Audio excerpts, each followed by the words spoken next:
LPU ప్లేస్మెంట్ల రికార్డులు సృష్టిస్తోంది. Final year student 2.5 కోట్ల ప్యాకేజ్ పొందుతున్నారు. 1700 మందికి పైగా LPU స్టూడెంట్స్ 10 లక్షల నుంచి 2.5 కోట్ల ప్యాకేజెస్ పొందారు.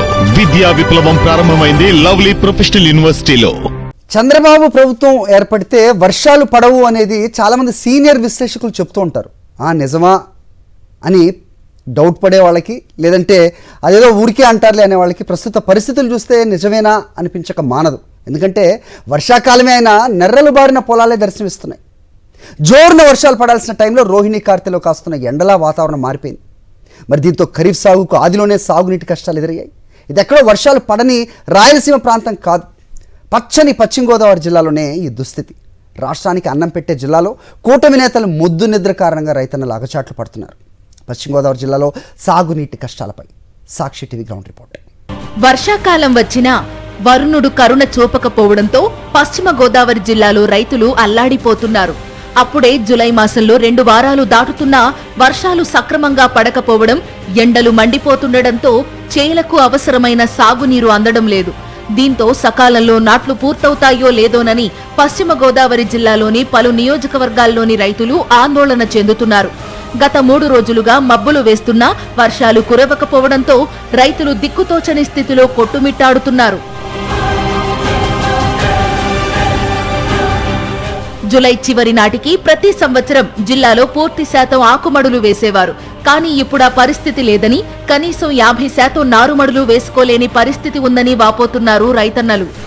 ఇప్పుడు నీళ్ళే ఉండి అసలు మొక్కతడి కూడా అంతలేదండి, నీళ్ళు బోధలు ఎక్కుతలేదు కాలం నుంచి, అసలు నీళ్ళే ఉండి. ఇప్పుడు కాలం రాలేదండి ఇవాళ బాగు చేసాక ఆ నీరు వస్తున్నాయండి. కాలం ఇప్పుడు వరకు రాలేదండి, వర్షం నీళ్ళే అధికారులు చెప్పేవండి. అదేనా వారం రోజుల నుంచి చెప్తుంటే ఇవాళ బాగుపోరు మంచిది, వర్షం నీళ్ళ మీద వేసాం. ఇది కాలం బట్టి రాలేదండి. అసలు ఆకుమడేసి 15 రోజులు అవుతుందండి, మొత్తం నెరలు కొట్టేసిందండి. ఇప్పుడు మీరు చూస్తున్నారండి, మీరు నుంచున్న చోట ఎలా ఉందో మా ఆకుమడి కూడా అలాగే ఉందండి. రైతులందరూ ఇదే పరిస్థితి అండి. ఇప్పుడు ఏంటంటే ఆల్రెడీ సాళ్ళు వేసి గొట్లెంగలు కొట్టి రెడీ చేసుకోవాల్సిన టైంలో ఇప్పుడు వరకు నీళ్ళు రాకపోవడం అన్నది చాలా దుర్భరం అనమాట అండి. ఉండి నియోజకవర్గంలోని ఉండి మండలంలో 18,880 ఎకరాలు, కాళ్ల మండలంలో 3,900, పాలకోడేరు మండలంలో 10,400, ఆకివీడు మండలంలో 4,100 ఎకరాలు కలిసి మొత్తం 29,280 ఎకరాల్లో వరి సాగవుతుంది. వరి సాగుకి రైతులు నారుమడులు వేసేందుకు సన్నద్ధమవుతున్నా సాగునీరు అందించడంలో అధికారులు విఫలమవుతున్నారంటూ ఫైర్ అవుతున్నారు రైతు సంఘాల నాయకులు. 15 రోజులు అప్పుడే ఆకుమళ్ళు అయిపోయినాయండి, ఇంక వారం 10 రోజులు ఊడిపట్టాలి. ఎక్కడ బోధులో నీళ్ళు చుక్కలేదండి. ఇవాళ కాలం రైతులు బాగు చేసిన వల్ల ఓటు వస్తుందండి. నీళ్ళుంటే పోయినా కట్టమైనా లేకపోతే ఇంకో మంది తీసుకొచ్చి తోడుకుతున్నాం. అసలు నీళ్ళు లేవండి.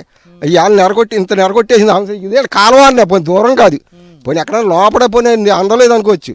కాలువారిని కూడా లేవండి, వెళ్తాం వచ్చేస్తాం.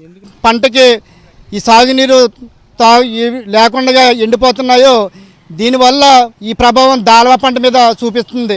ఎందుకంటే ప్రభుత్వం చెప్తుంది మేము ముందస్తు సాగు చేపడుతున్నాము, మీరు అందరూ ఆకుమళ్ళు వేసేయండి, నాట్లు వేసేయండి అని చెప్తుంది. కానీ కాలువలు 2 నెలలు అవునా కానీ ఈ రోజుకి పూర్తి స్థాయిలో నీళ్ళు ఇవ్వడం లేదు.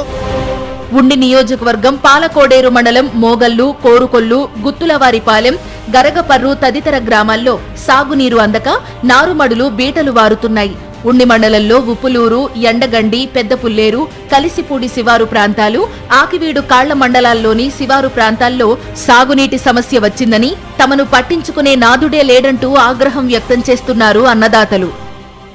చూస్తే కనుక నారుమళ్ళు ఏతోనో వాటి కూడా వేసినటువంటి నారుమళ్ళు కూడా పూర్తిగా బేట్ల మారిపోయి చేతికొచ్చేటువంటి పరిస్థితి లేదు. పూర్తిగా తాము నష్టపోతున్నామని చెప్పి అన్నదాతలు కూడా వాపోతున్నారు. పూర్తి స్థాయిలో కూడా తమకి సాగునీరు అందించాలి, వ్యవసాయానికి కూడా ఊతానివ్వాలని చెప్పి వీరు కూడా కోరుకునే పరిస్థితి కూడా కనబడుతుంది. విజయ శివతో రాజు, సాక్షి, పశ్చిమ గోదావరి జిల్లా నుంచి.